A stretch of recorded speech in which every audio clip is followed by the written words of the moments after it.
Jordan FM, législative 2017.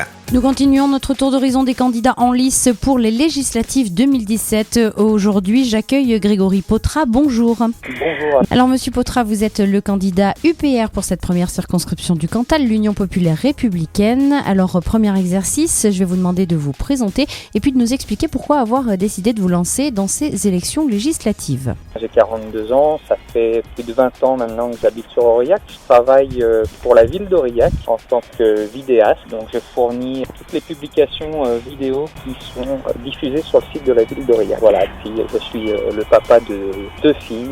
Vous savez que nous sommes un parti politique qui aspire à obtenir des responsabilités et le seul moyen d'obtenir les responsabilités, c'est de se présenter aux élections lorsqu'elles se dessinent. Donc il est tout à fait normal que l'UPR, l'Union populaire républicaine, soit présente lors de ces législatives pour faire entendre sa voix, pour faire entendre ses analyses et sa grille de lecture sur les événements qui nous entourent et puis sur la façon dont on aimerait que les choses avancent et puis le dessin qu'on aimerait aussi proposer aux Français. Deuxième exercice maintenant, si vous le voulez bien, le soir du 11 juin, au moment des résultats, vous êtes désigné comme le député sur cette première circonscription du Cantal.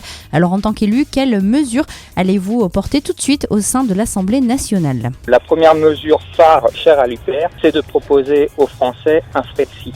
C'est pas par nostalgie, c'est une proposition et des analyses qui ont été longuement réfléchies, longuement argumentées, longuement communiquées. Et une des premières choses, je crois, que nous essaierons de mettre en œuvre si nous sommes majoritaires à l'Assemblée, c'est déjà de nous opposer aux GOPE. Alors, vous savez que les GOPE sont les grandes orientations politiques économiques qui sont fixées par la Commission européenne et qui orientent les dispositifs et les politiques sociales et économiques pour tous les pays qui font partie de l'Union européenne. Donc une des premières choses que nous mettrons en œuvre, c'est déjà de faire tout ce qui est en notre pouvoir pour nous opposer à ces grandes orientations de politique économique, puisqu'il faut bien comprendre qu'elles émanent d'une institution qui n'est pas démocratique et qui n'émane pas du peuple européen, si tant est qu'on puisse dire qu'il y ait un peuple européen. Dans la continuité de cette mesure-là, vous savez qu'à partir d'un certain nombre de députés, nous pouvons demander un référendum d'initiative populaire, qui est d'ailleurs un point important de notre programme. Nous nous battons depuis un petit moment pour faire reconnaître le vote blanc de plein droit et de manière révocatoire. Et puis aussi la mise en place de référendums d'initiative populaire où les Français peuvent se saisir de questions qui les intéressent et